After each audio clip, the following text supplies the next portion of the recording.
Hello, everyone. It's a new week here on Betting Week, the WTA show with myself, your host, Nigel Seeley, and I'm delighted to say joining me to talk tennis league was this week in the second leg of the Sunshine Double over in Miami. And the women's draw, it's our WTA handicapper.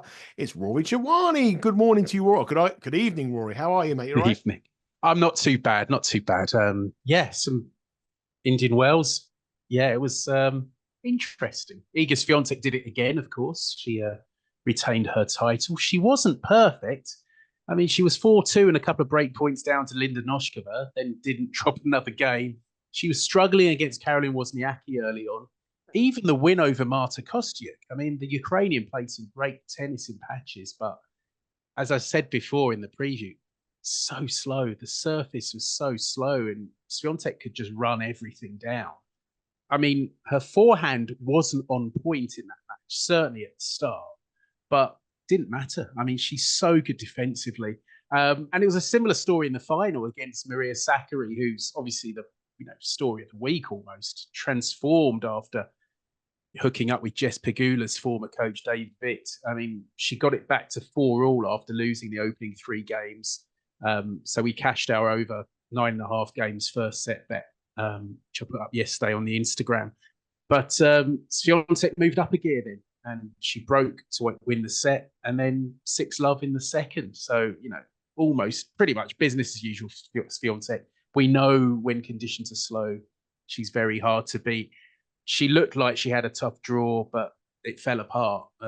Ostapenko went out early, and she got the better of Noskova. Bolter went out first round, so it fell right for her. But who's to say that? I'm not sure anyone would have beaten Swiatek on that surface. Our 2 picks, Marketa Vondrousova looked great in her opener against Bernarda Pera, and then pulled out. I mean, nothing official as to why, but she posted a tribute to her grandfather on Instagram, so his passing may have been the reason. Obviously, wishing her all the best, but that's a bad beat and a half if that was the case. I mean, I think at first we all thought it was an injury, but nothing transpired. So it looks like that was the case. So, that's really unfortunate. As for Aryna Svitolina, that was very disappointing. I mean, the draw was there for her, but she couldn't beat Emma Navarro, who then put out the misfiring Aryna Sabalenka. Other observations, great to see Angelique Kerber finding some form. She went out to Wozniacki, who had to quit against Swiatek with a toe injury. As I mentioned, Kostyuk went deep again, having reached the final in San Diego. Another good run for Jiwani, who won Austin, and then she reached the quarterfinals in Miami. I watched a fair bit of her match with Coco Gauff, and there's a big difference in class. I mean, Gauff served, I think it was 18 double faults and still won in straight sets. Yuan's good, but you could just see she's still a long way behind the top players.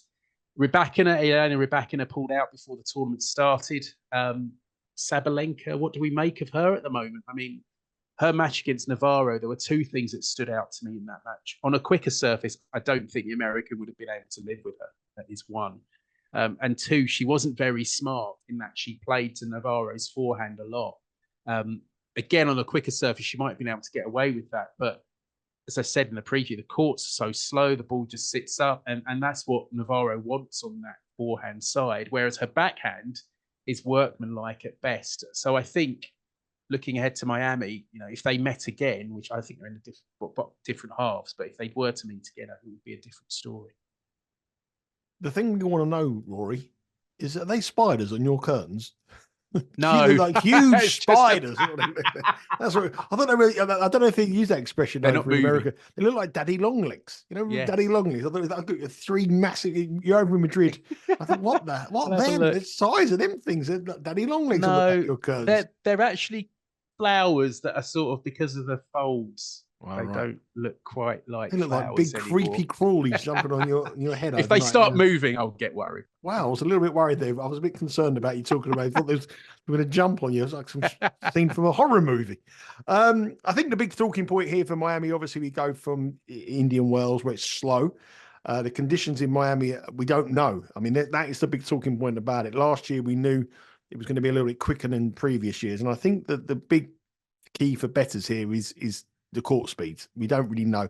I was very lucky to be there last year, and I'm going to be there again this year. And one thing I did notice is the outside courts, particularly in the daytime, were a lot quicker than the centre court. The centre court is in the shade. It's half of the football stadium, the American football stadium. So it's in some kind of shade, so it's not so quick. But the outside courts are in absolutely really, really hot sunshine, and they were a lot quicker. And in the evening, it's a lot cooler, and the conditions are a lot slower.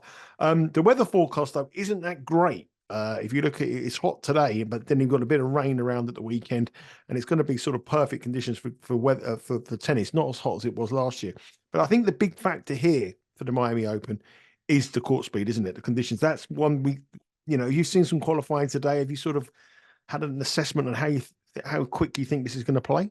Yeah, I watched some yesterday. Speaking on the weather, I mean, it's going to bucket down on Friday, but on Saturday doesn't look too clever either. Yeah, it's certainly quicker than Indian Wells and much shorter rallies all round. And the bigger hitters are going to enjoy this a lot more than Indian Wells. So, yeah, I take your point about the weather, though, and the evening play. Obviously, it gets cooler. It will slow down a bit. But I think, and you look at past winners as well of the event, it tends to be the bigger hitters, the more attacking players. Obviously, Petra Kvitova obliged for you last year at 100 to 1. Paid the trip. Swiatek won it in 2022. Ashley Barty won the previous two. Sloane Stephens in 2018. Jo Konta in 2017. Victoria Azarenka in 2016. She also won in 2009 and 2011.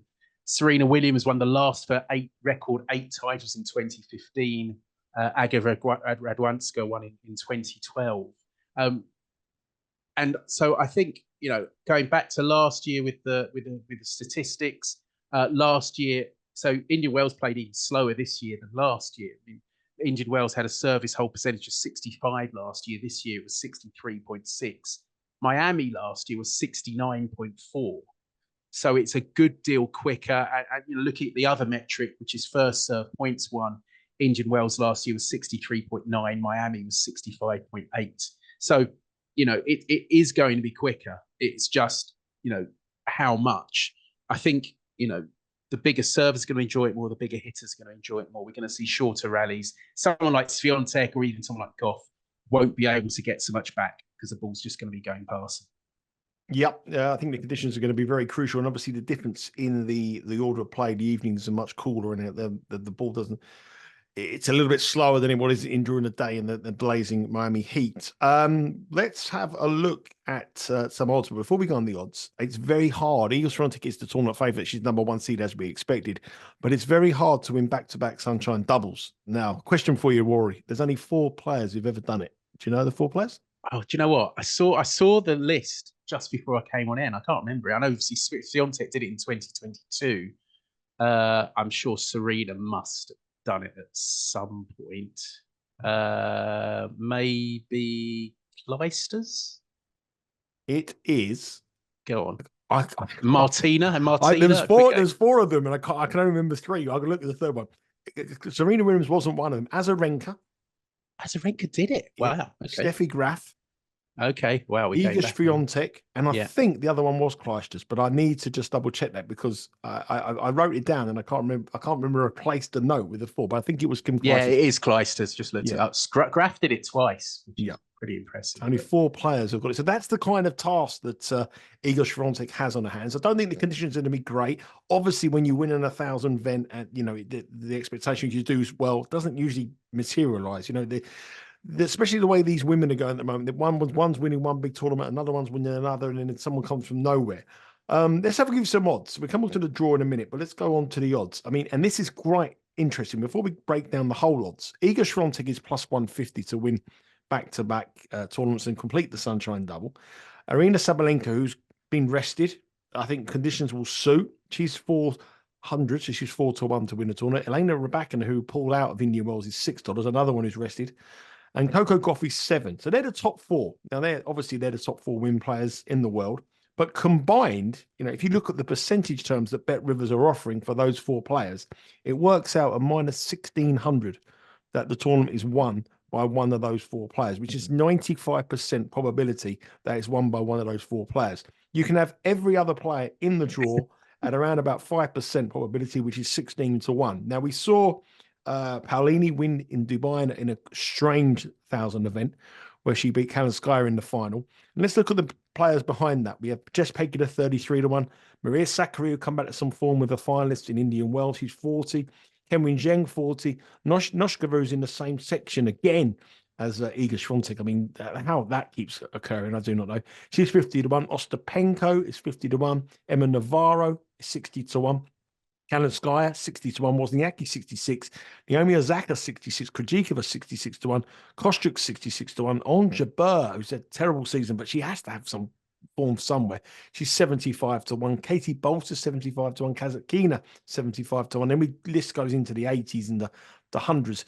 Victoria Azarenka, she's 100-1. So it is dominated by those four players at the top of the market. Before we look at the bracket and look at the draw and go through the angles of attack here, are you a better of the top four winning this at minus 1,600, or do you want to take the other players in the draw at plus 1,600? Well, I'm interested in one of the big four.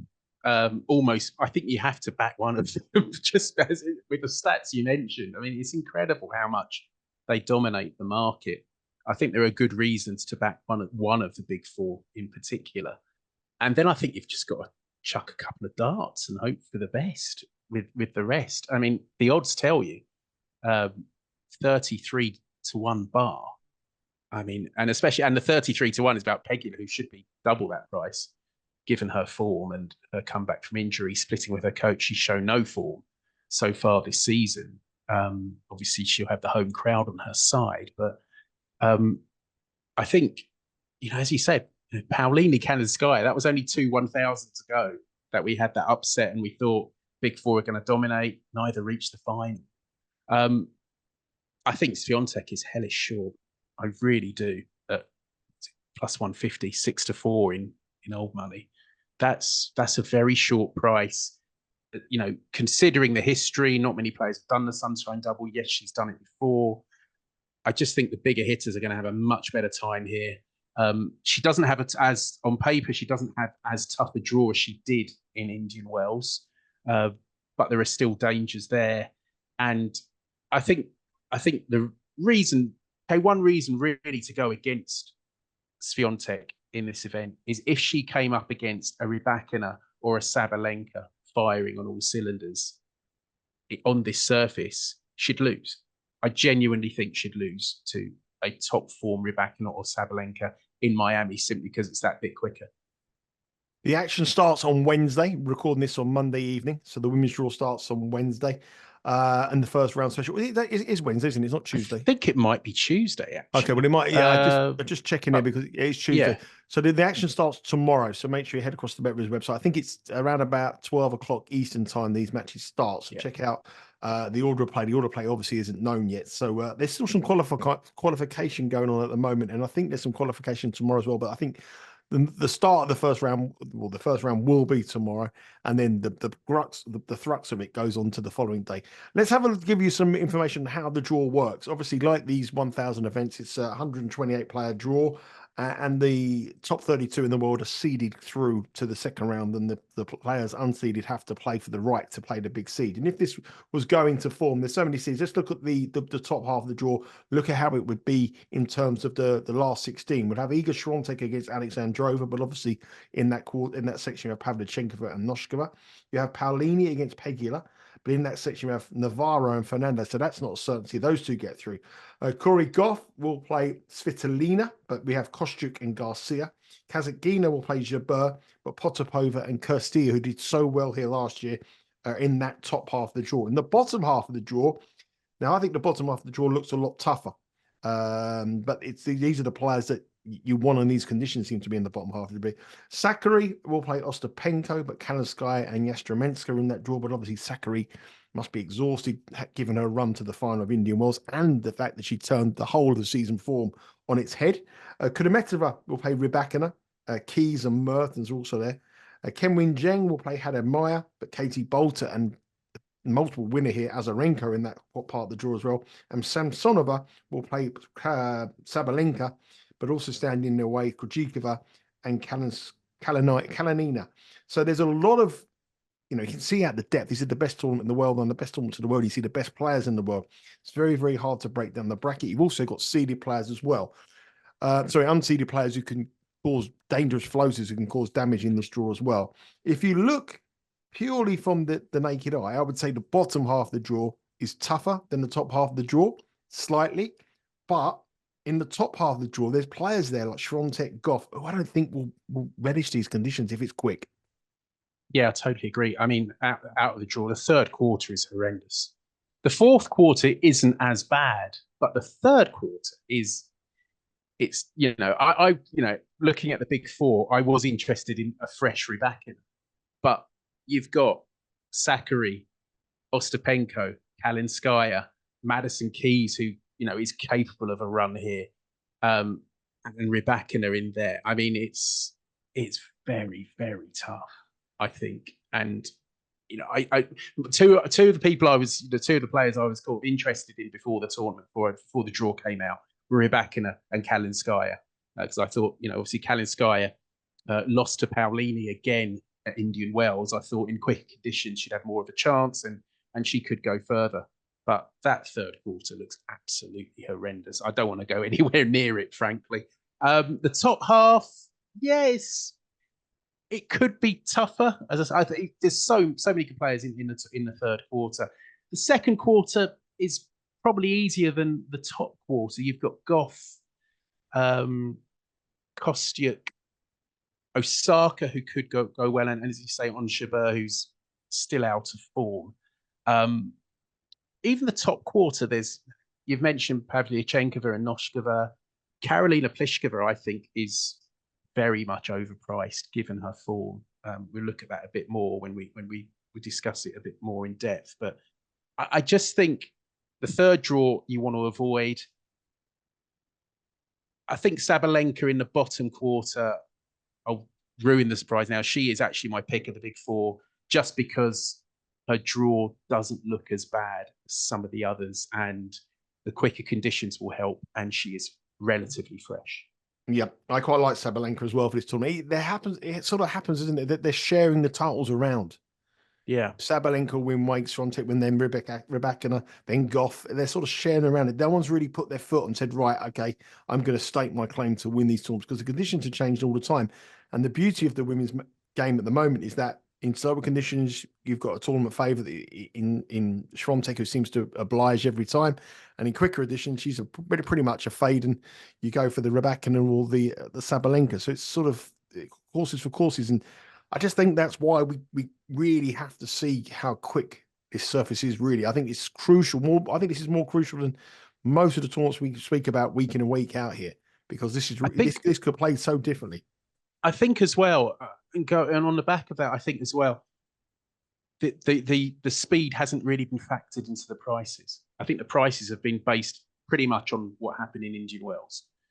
Swiatek should not be plus 150 on a quick medium court, hard court. She just shouldn't, but she is. And so,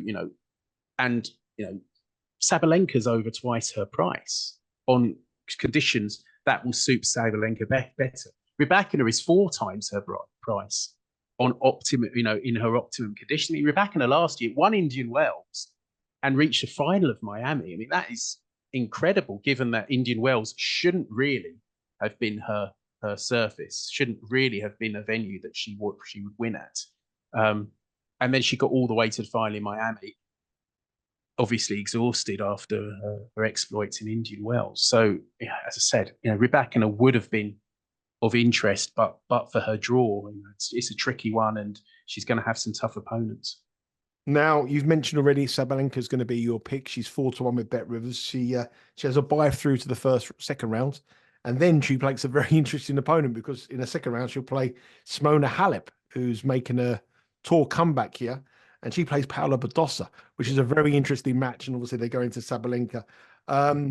Give us your reasoning behind this Sabalenka pick, and why you like her here. What's the reasoning behind it? I just think she'll at least give us a run for our money. She's never got past the quarterfinals here. But then you look at who she lost to. So on debut in 2018, she lost to Kvitova, tried and tested at Miami. in 2021, she went down in 3 sets to eventual winner Ashley Barty. That was in the quarterfinals. Last year, she was surprised by Sorana Kirstia, but that was on the back of reaching the final at Indian Wells. So, I think fatigue played a factor in that. I think you can make excuses. Says she does come to Miami relatively fresh. And if she's on song, I think she comes through her quarter without too much fuss. Said it's not the worst. Say first up would be either Badosa or Hallett. Then probably Caroline Wozniacki. I mean, Wozniacki's easy in round 3 here. She's a former finalist. Barbara Krejcikova is a potential 4th round opponent. She's coming back from injury. Could also have Lyudmila Samsonova. Obviously, with her big serve, she'd have to be respected in that section. We say this every time, every tournament we say, "Oh, Samsonova and the big serves." She's never done nothing. Well, she did reach the final of one late last year. She used to have this thing of beating Rybakina, and then she lost. Then she faced Swiatek in the final and got thrashed. I think she's one of the most overrated players. We always mention her in sort of complimentary terms in fast conditions, but she's never done anything. She doesn't do as much as she should. I mean, she is. I think I've said before, she's perhaps the most serve-dependent player on the tour. And if it's on, she's very difficult. Obviously, she's very difficult to break. If it's not, she's pretty awful. But that's the thing, though. I mean, a place like Miami, if her serve is working well, she's going to get plenty of 3 points, and she could, she does have a ridiculous record against Rybakina. I think it's 4-1, if I'm not mistaken. But yeah, I don't fancy her for this. I think she could get through. Then she'd have to face Sabalenka in round 4. I'd fancy Sabalenka all day against her. So if Sabalenka, she got past round 4, in the quarter, she could face Qinwen Zheng, again, a player I think who's, was flattered by the Australian Open final. She didn't beat a player in the top 50 on her way to that final.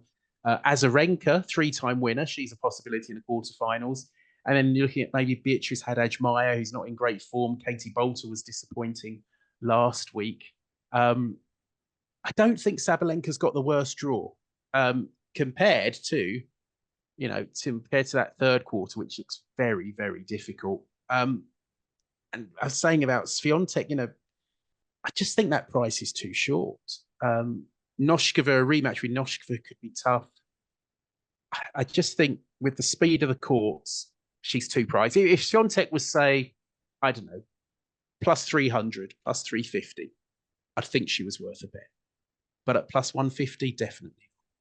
Yeah, plus 150 is the price for Iga Swiatek, plus $4 for Sabalenka. Sabalenka, the Australian Open champion, the one who seems to be, she's much better performer on the faster conditions. Before we move away from the 4 top of the market, we spoke about the top of the market. We said you're going to throw a few darts, a couple of big prices. So we're going to be interested to find out who you got go on to there. But Iga Swiatek, she's dominant again on the women's tour. We know she's fantastic on clay. We know that she's got such a good record. She's won the US Open. She's run these tournaments as well. and she's so far clear at 1-1. There's a gap between her, the 2, the 3 at the moment. She's the best women's player. Do you think she gets the credit that she deserves? Because I don't think she does. I think she's a fantastic player, but she doesn't really get it. Like the way Ash Barty come on the scene. The players before her have been number 1 in the world. Hennings of this world. This girl's really, she's a great player, but I don't think she gets the plaudits that she actually does. She deserves. I think it's funny because I think she's amazing. I think she's an incredible player. We've mentioned her failings in inverted commas. She is vulnerable on faster surfaces. That's no disgrace in that. And I think people are very sort of mocking, Swiatek's got the Bakery Open again. The players she's up against aren't very good. They are very good. I think that's the thing people are forgetting. The women's tennis is as competitive as it's ever been. And I think there is so much depth in the women's game now. We saw that final in Dubai, Jasmine Paolini against Anna Kalinskaya. Who would have predicted that? I think on a given day, these big 4 are beatable. But that's just sport. I think you could argue the women's game has more depth than the men's game, because in the men's game, the top four, and they're pretty much going to be contesting, the finals. Sinner, Medvedev, Djokovic, Alcaraz. They're not going to be, one of those players is going to be in every final. In the women's game, it's a bit more open. But these big four are the best four players in the world. I think Swiatek is a fantastic player. I think she's brilliant, but I think there's this perception that because she wins matches so easily that the opposition isn't up to much. But in these slower conditions, she's almost unbeatable. She's just, and you see the way she plays, she's so athletic. She gets everything back. She's serving well as well now. She gets cheap points on her serve more than she did in the past. I think she's a brilliant player, but that's not to say she's not vulnerable on quicker courts, because she is. And I think the price in this tournament is too short. And I suppose as well, with her, everyone looks at the Grand Slams. Well, she's probably only going to win 2 Grand Slams a year. She's going to win the French. She hasn't won the Australian yet, and may not do so because that's a bit quicker. The US Open, she has won. Probably conditions are just about slow enough for her to be superior. And she's probably not going to win Wimbledon in a hurry. So that might be one of the reasons she doesn't get the credit she perhaps deserves. But I think what she's done over the last couple of years is astonishing. Yeah. Remember, this is a double tournament. The men's and the women's are in action here in Miami in the Sunshine Double, the second leg. Myself and Sean Cav will be back tomorrow looking at the men's draw as well, betting weekly game bet match, to make sure you stay across all that as well. Remember, the Bet Rivers are offering a fantastic special on the Sunshine Double. During this Sunshine Double, Bet Rivers is offering a tennis net gains parlay profit boost. Each day you can receive a profit boost of 25% or more for a tennis parlay wager of 3 legs or more. See the Bet Rivers app for full details. Remember, if you are having a bet on these matches, you can bet live and watch live. All these matches from Miami will be streamed live on your tablet, your home computer, or your mobile device if you place a wager on the Bet Rivers website. Now, without further ado, he did say that he dangled the carrot. He said there's going to be some big price throwing the darts. I'm the Luke Littler now, throwing my darts. I want to know who these darts are going to be landing at. We're looking for some big prices. We're going to go for Sabalenka as our main pick. We've got to get one of the 4 on our side. But the way the women's game is going, we need some big prices. And the man to throw the big prices out is Rory Jiwani. What have we got, Rory? Okay. I'm avoiding the third quarter for the reasons I've discussed. So I'm going to have 3 in the top half. And this is just in the hope that we can get Swiatek beat somewhere along the line. I don't think Naomi Osaka's a million miles away from her best.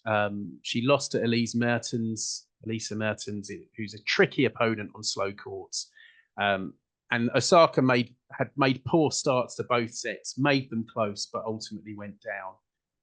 The second quarter that she's in does perhaps just looks just about the weakest. I mean, Elina Svitolina would be tough in round 2. That's if Osaka gets past Elisabetta Cocciaretto.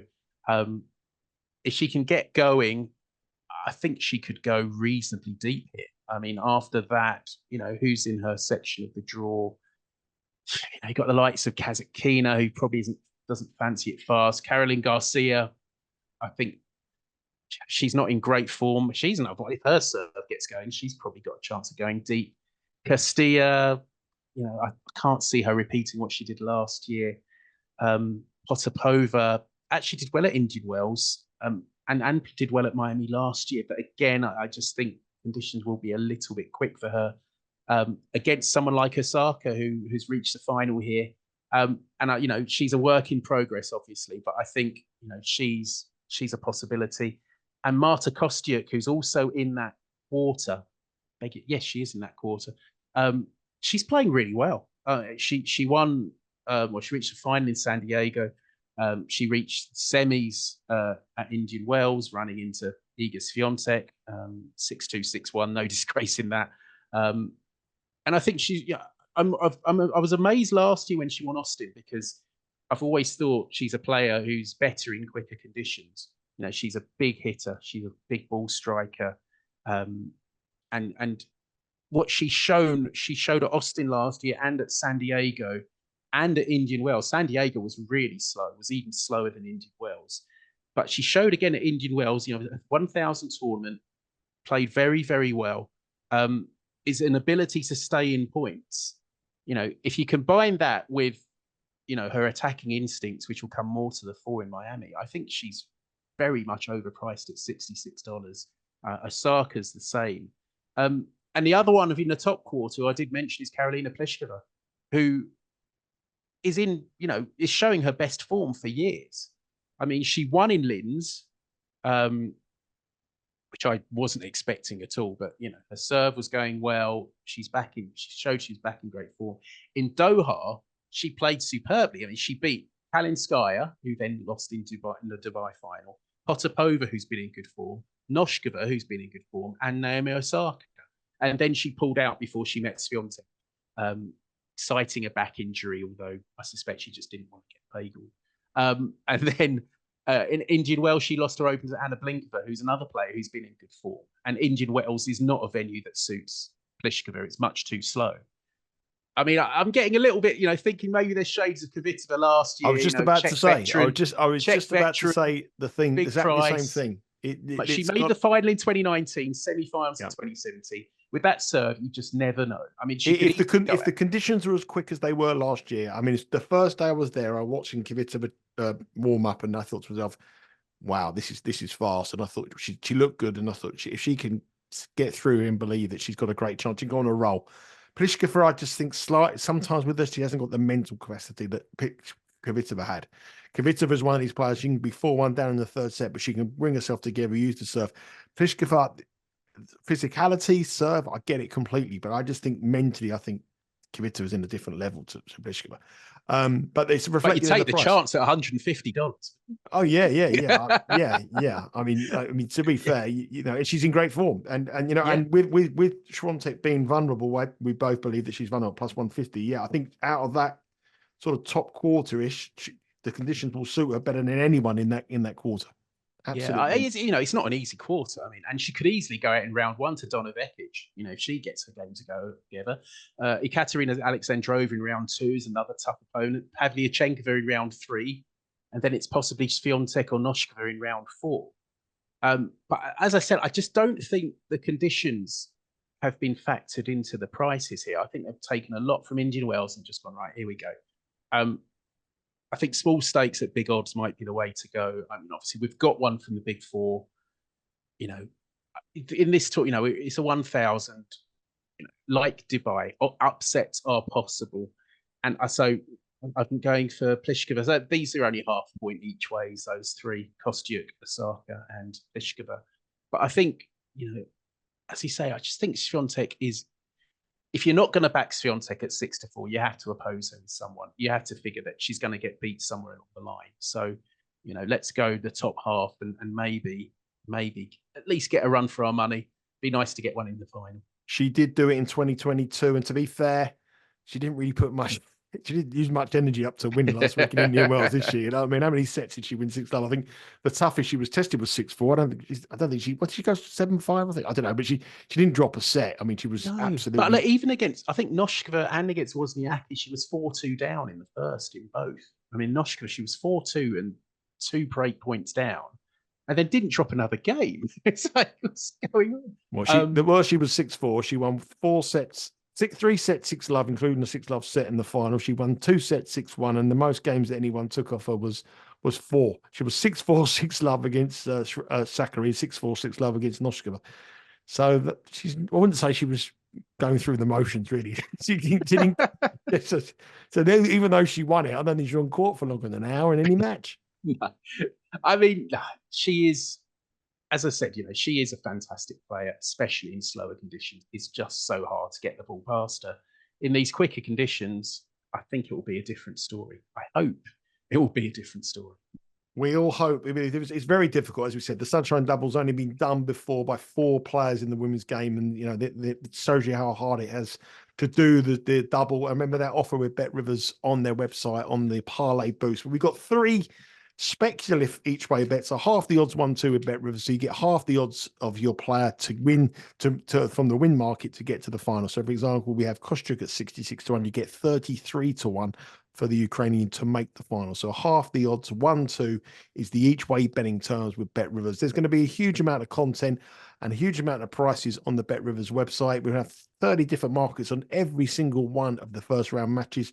Check out the website tomorrow when the order of play starts. We don't know the order of play yet, but the first round will get underway, and the big guns will come in on Wednesday or Thursday. So there's lots of tennis action over the next 10 days or so on the Bet Rivers website as we complete the Sunshine Double. Remember, there are 3 ways to follow all this fantastic content we have on Betting Weekly at Because We Win.